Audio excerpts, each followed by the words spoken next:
codinomes do anticristo no Antigo Testamento, declarado pelo profeta Isaías.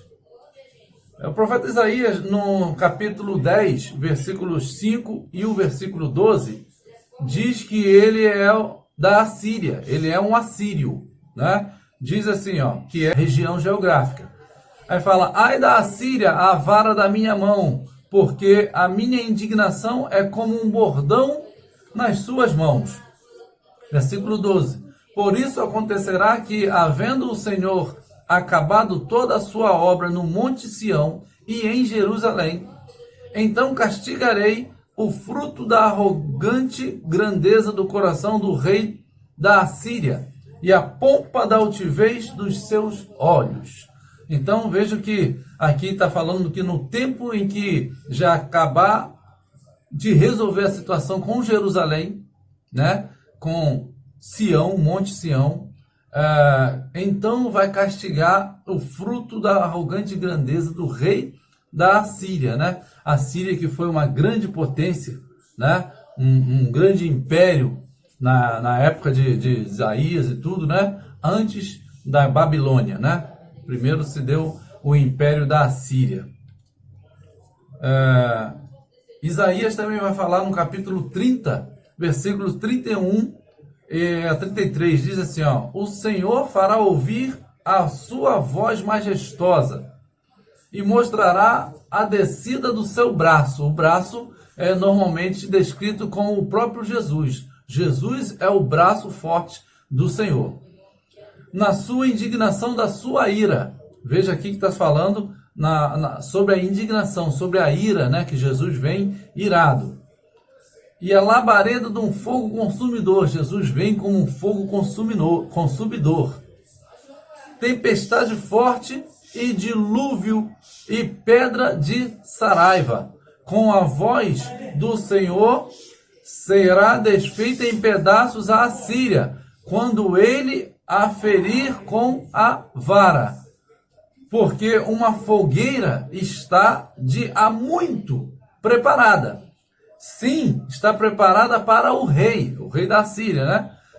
Fez-se profunda e larga, a sua pira é fogo, e tem muita lenha, o assopro do Senhor como torrente de enxofre a acende. Está se falando aqui do lago de fogo, para onde vai realmente o anticristo, né? Ele vai ser jogado no lago de fogo. Porque está se falando aqui da palavra enxofre, numa pira, num fogo ardente. Então, já está apontando para aquele ser lá no final dos tempos, né? Aquele ser humano que vai estar com toda a autoridade de Satanás para agir naquele tempo. Mais um codinome do anticristo, ainda no profeta Isaías, que é rei da Babilônia, né? Babilônia aqui representada como Arábia, como Iraque, como ali toda aquela área geográfica, né? Que era onde foi o Império Babilônico Antigo.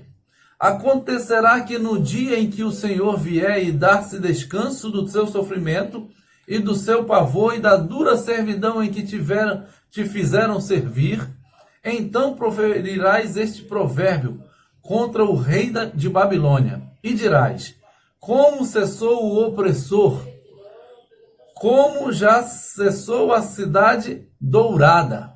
Vamos ver aqui que Jerusalém, o anticristo, estará sendo chamado de rei da Babilônia e também de o opressor, né? E aqui não está falando da Babilônia antiga, não, lá do Iraque, né? Lá do tempo do Nabucodonosor. Não está falando dessa, porque aqui está dizendo que o Senhor vier, no dia que o Senhor vier, dar descanso do seu sofrimento. É o sofrimento do povo, quando Jesus voltar para dar o descanso definitivo ao nosso povo, né? Então vai dizer: então proferirás esse provérbio contra o rei de Babilônia e dirás: como já cessou o opressor, como já cessou a cidade dourada. Ou seja, esse provérbio não precisou ser dito, porque quando o Ciro o Grande tomou a Babilônia, ele tomou da mão na época do neto de Nabucodonosor. E não foi com guerra. Ele simplesmente invadiu na calada e tomou, na época daquela festa, né, que teve aquelas escritas, né, Mene, Mene, Tekel, Ufarsim, né, que era a mão, né, escrito, os dedos escritos na estucada da parede, como diz, né? E Daniel revelou para o rei que tinha passado dele aquele reinado. E naquela noite ele foi morto e Dario sentou no trono da Babilônia e impôs, né, o Império Persa. Mais um apelido para ele, Isaías, mais um codinome para o anticristo é o Destruidor. Isaías 16, versículo 4 e 5, diz assim, ó: que os desterrados de Moabe possam morar em seu território, sirva-lhes de esconderijo contra o destruidor. Quando o homem violento tiver fim, a destruição for desfeita e o opressor deixar a terra. Viu? Ele é chamado tanto de destruidor quanto de opressor. Então, um trono será estabelecido em bondade. Quem é esse trono, né? O trono do nosso Senhor Jesus Cristo, né? Que vem com poder, com grande força, né? E sobre ele se assentará com fidelidade aquele que é fiel e verdadeiro, como diz a palavra em Apocalipse. No tabernáculo de Davi, ele vai sentar e vai refazer o tabernáculo, o trono de Davi. Alguém que julgue, busque o juízo e não tarde em fazer justiça. É o Senhor Jesus que vai reinar com justiça e juízo, né? Agora, o profeta Zacarias também tem um codinome para o anticristo. Ele o vai chamar de pastor insensato. Está no capítulo 11, do 15 ao 17, que diz assim, ó: e Yahvé me ordenou, toma ainda para ti todos os utensílios de um pastor insensato, pois levantarei um pastor nesta terra que não se preocupará com as ovelhas que lhe se perdem, nem procurará trazer de volta as que se desviam, tampouco cuidará das que se ferem, nem alimentará as sadias, mas apenas as criará para comer a carne das mais gordas, destroçando as suas patas.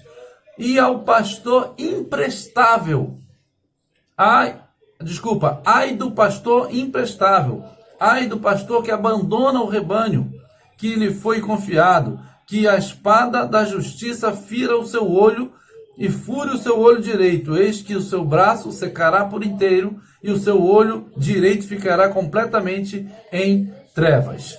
Então, aqui está fazendo uma alusão, né, ao anticristo, né, que ele vai estar, vai ser um pastor insensato, aquele que não vai cuidar, né, da humanidade, né.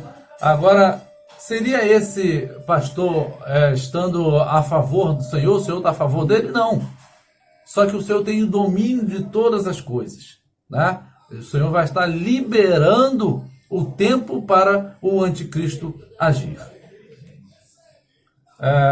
Codinomes também para o anticristo em Jeremias e Salmos.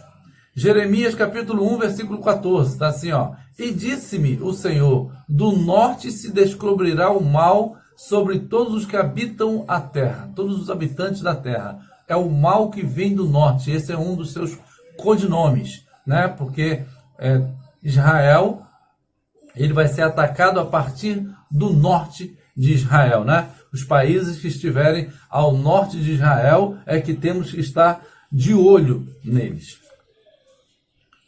Jeremias também o chama de o destruidor, versículo 26 do capítulo 6.